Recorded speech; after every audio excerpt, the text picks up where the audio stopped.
الحمد لله الحمد لله وكفى والسلام على عباده الذين اصطفى أما بعد فأعوذ بالله من الشيطان الرجيم بسم الله الرحمن الرحيم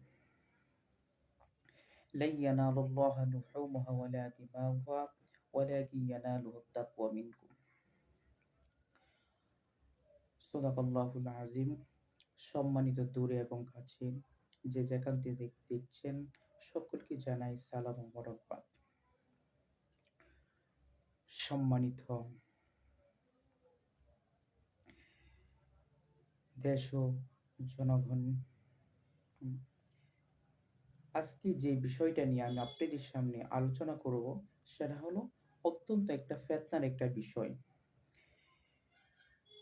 যে বিষয়টা বর্তমান সমাজের মধ্যে মানুষের মধ্যে একটা